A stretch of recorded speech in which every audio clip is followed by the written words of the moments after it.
I never expected to fall in love in an oncology ward. But then again, I never expected a lot of things that happened to me that year. The fluorescent lights, the antiseptic smell, the weight of uncertainty hanging in every corridor. That became my world for 18 months. And Dr. Marcus Chen became the steady heartbeat in the center of it all. The first time I saw him, I was terrified. 28 years old, sitting in an examination room wearing nothing but a paper gown, and my anxiety, waiting for someone to tell me whether the lump I'd found was going to kill me.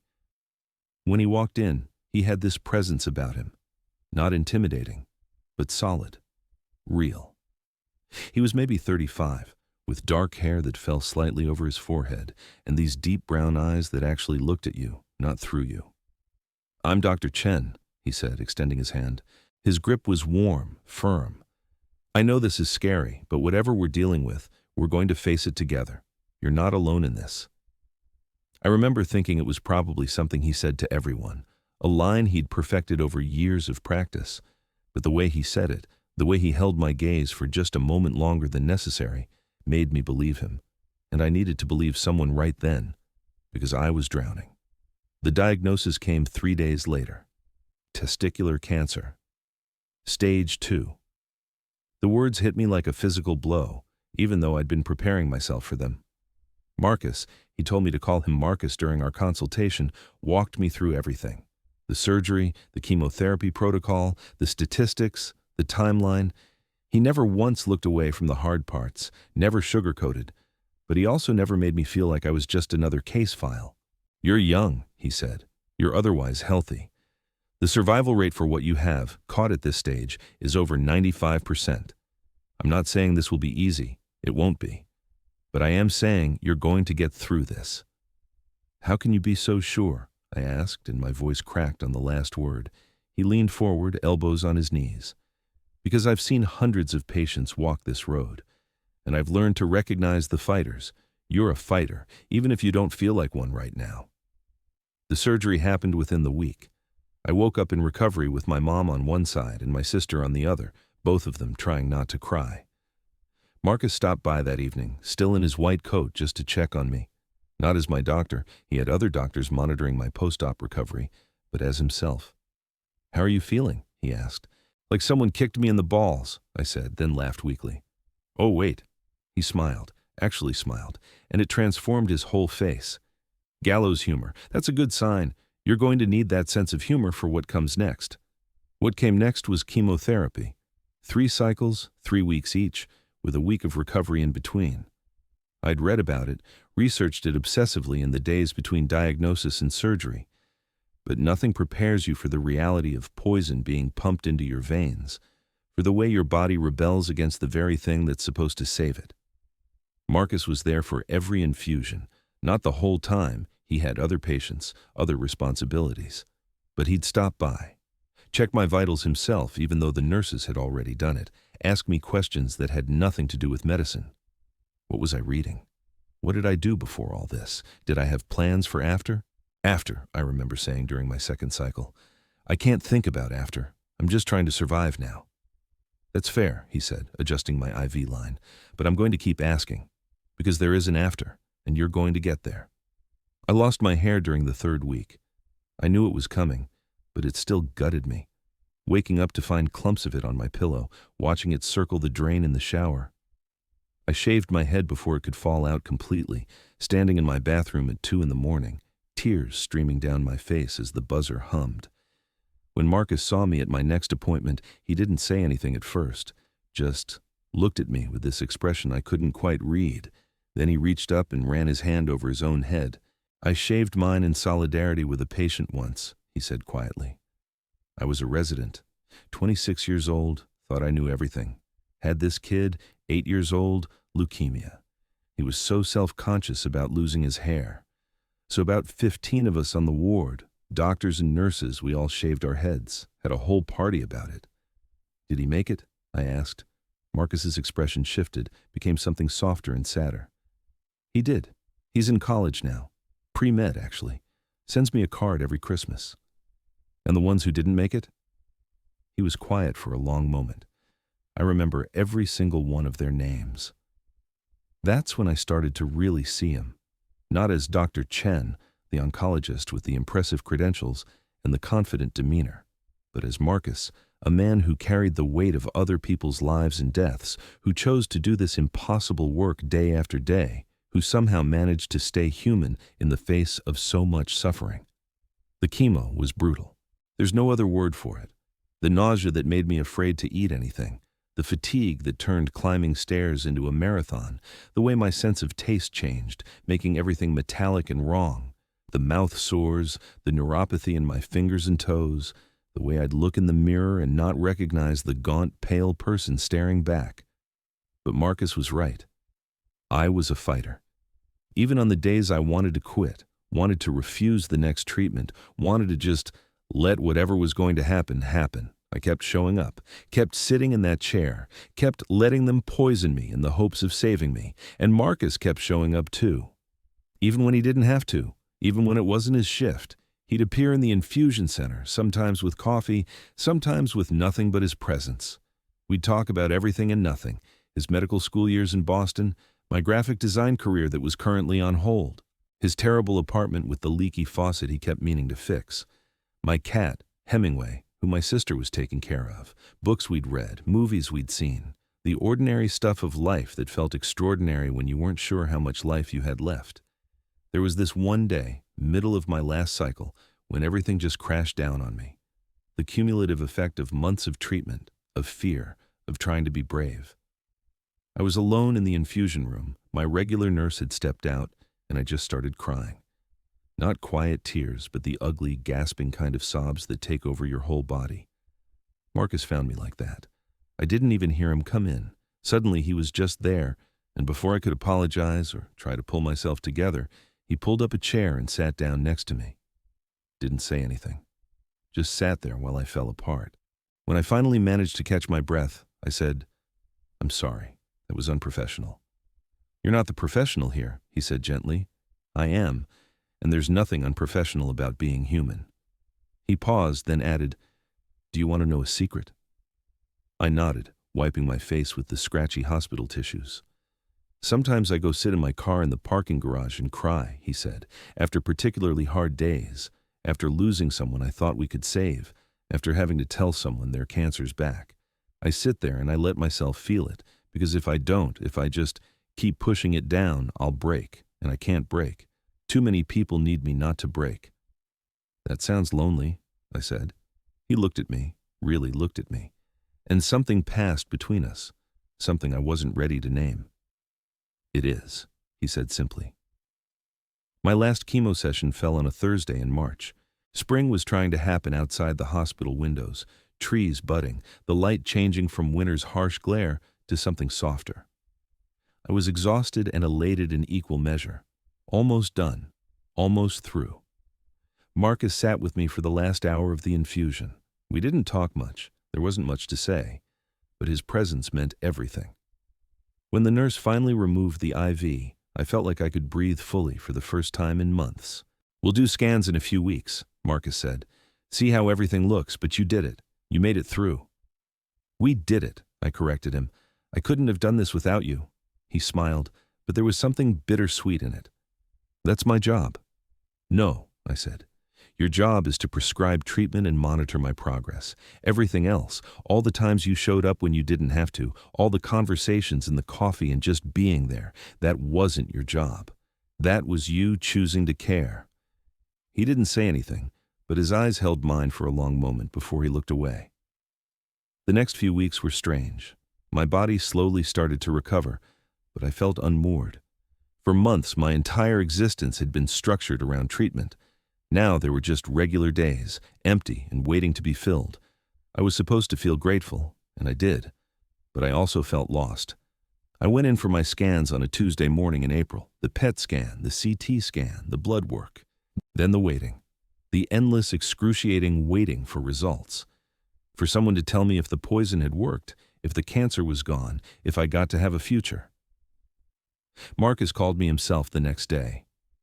"Can you come in this afternoon?" he asked. "I have your results." My heart stopped. "Can't you just tell me now?" "I'd rather do this in person," he said, and I couldn't read his tone. The drive to the hospital felt like it took hours. I called my mom, told her I'd let her know after the appointment, couldn't bear the thought of her worried face if the news was bad. The waiting room felt different now. I'd spent so much time here, but always as a patient in active treatment.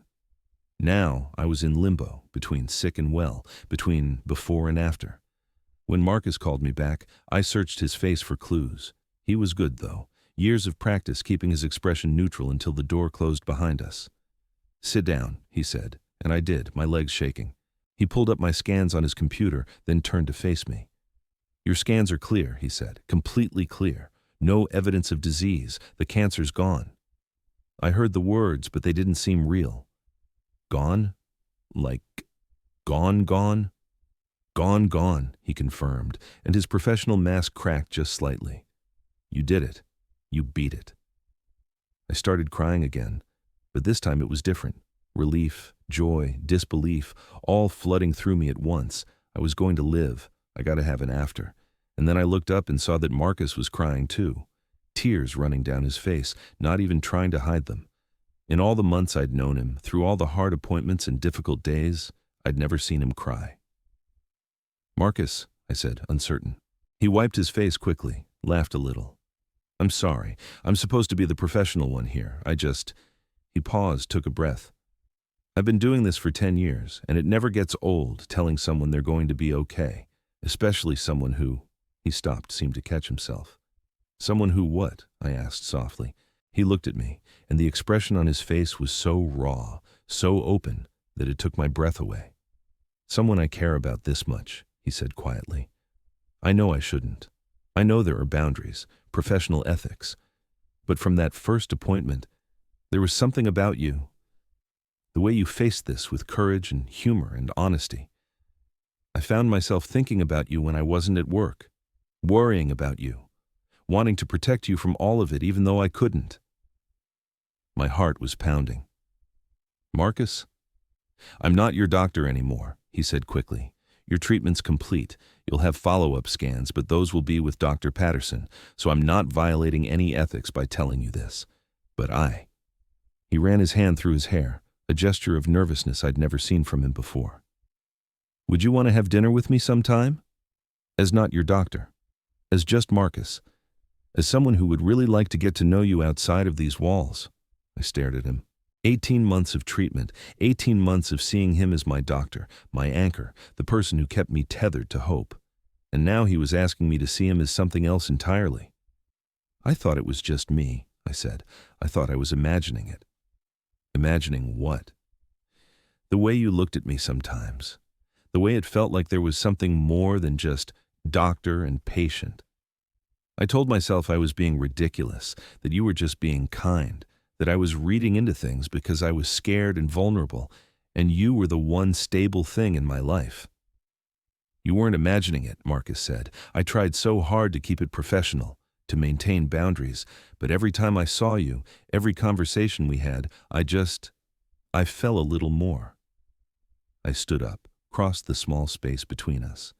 We were close enough now that I could see the gold flecks in his brown eyes, could smell his cologne mixed with the antiseptic hospital smell that clung to everything. "Yes," I said. "Yes, I want to have dinner with you. As not my patient, as just me. As someone who's been half in love with you for months but couldn't let himself admit it." His breath caught. "Half in love?"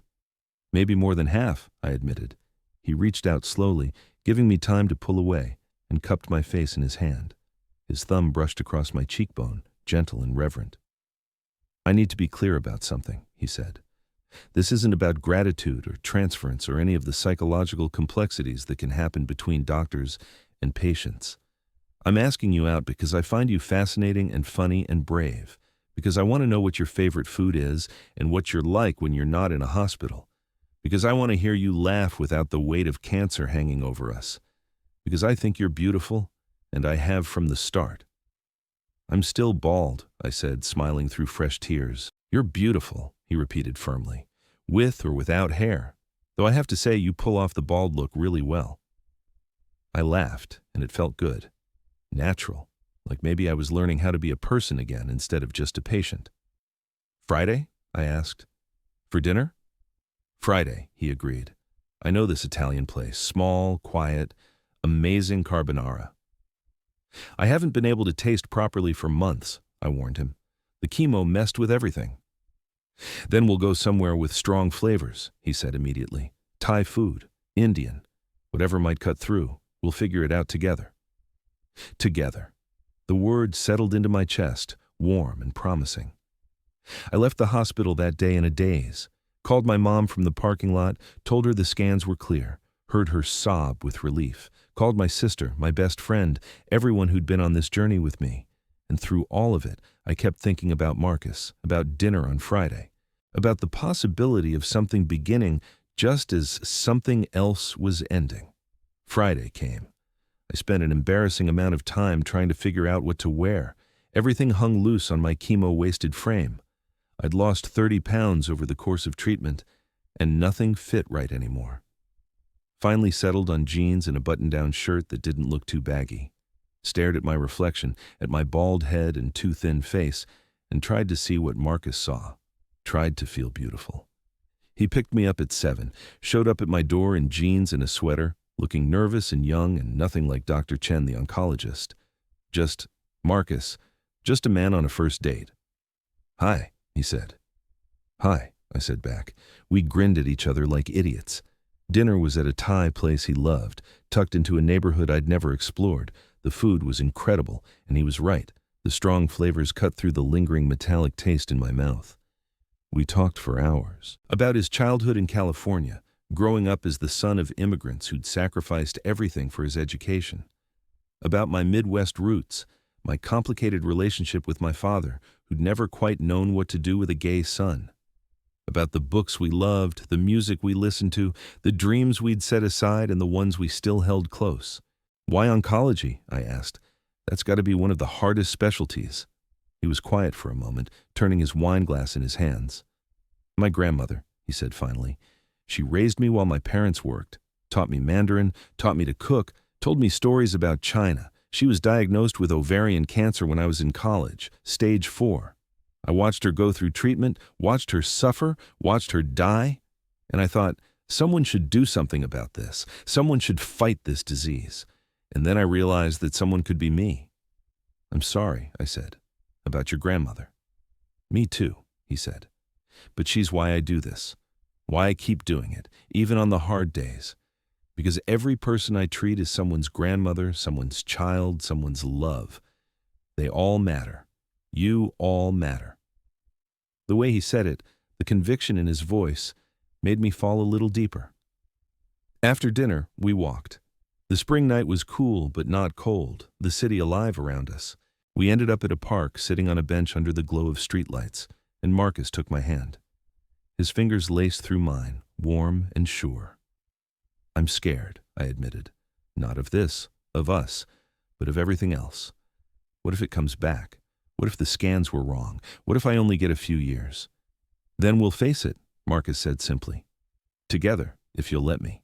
But also, what if it doesn't come back? What if you get decades? What if you get to live a long, boring, wonderful life? You can't let fear of what might happen stop you from living what's happening now. Is that your medical opinion? I asked, smiling slightly. No, he said. That's my personal opinion. As someone who sees too many people wait for the perfect moment to live their lives, and the perfect moment never comes. This is it. This moment. Right now. This is the one we get. He kissed me then, soft and tentative at first, then deeper when I kissed him back. And it felt like coming home and setting out on an adventure at the same time. It felt like hope. That was 8 months ago. 8 months of learning to be not just a survivor, but a person again, of follow-up scans that kept coming back clear, of slowly regaining weight and strength, of hair growing back, though I keep it short now. I like it better this way. 8 months of Marcus, of learning his routines and his quirks, the way he takes his coffee, the fact that he's a terrible dancer but doesn't care, how he talks in his sleep sometimes, mumbling about patients and protocols, the way he holds me when I wake up from nightmares about being back in treatment, the sound of his laugh, the feel of his hand in mine. We're taking it slow. Or at least, As slow as you can take something that started in the intensity of life and death. He's met my family. I've met his. We've had the serious conversations about future and commitment and what we both want. And what we both want, it turns out, is this. Each other. A chance to build something real. I'm back at work now, freelancing from home mostly, building my strength back up, making plans. Marcus keeps asking me about after, like he did during treatment, and now I have answers. After includes him. After includes possibility. After includes waking up every morning grateful for another day, another chance, another moment of this beautiful, terrifying, precious life. Last week, we were making dinner in his apartment, the one with the leaky faucet he finally fixed. Music playing, him chopping vegetables while I stirred sauce. So ordinary. So perfect. And he looked over at me and said, "I love you. I know it's only been 8 months and maybe that's too soon, but I love you." I turned off the stove, crossed to him, took his face in my hands. "I loved you when you were my doctor, and I couldn't say it. I loved you when you cried at my clear scans. I loved you on our first date. I love you now. It's not too soon. If anything, I'm late saying it back." He kissed me, and it tasted like tomato sauce and wine and forever. I don't know what the future holds. Nobody does. Maybe my cancer stays gone. Maybe it comes back. Maybe we get 50 years together. Maybe we get 5. But Marcus taught me something during those months of treatment. Taught me that the only moment we really have is this one. Right now. And right now, I'm alive. I'm healthy. I'm in love with a man who saw me at my worst and somehow found me beautiful anyway. That's not the ending I expected when I first sat in that examination room, terrified and alone. But it's the one I got. And it's better than anything I could have imagined. Because sometimes the person who saves your life becomes the person you want to spend that life with. Sometimes the worst thing that ever happened to you leads you exactly where you need to be. I never expected to fall in love in an oncology ward, but I did. And I'd do it all again. Every hard moment, every terrible day, every dose of poison, if it meant finding Marcus at the end of it. Because he was right. That first day we met, I wasn't alone, and I never will be again.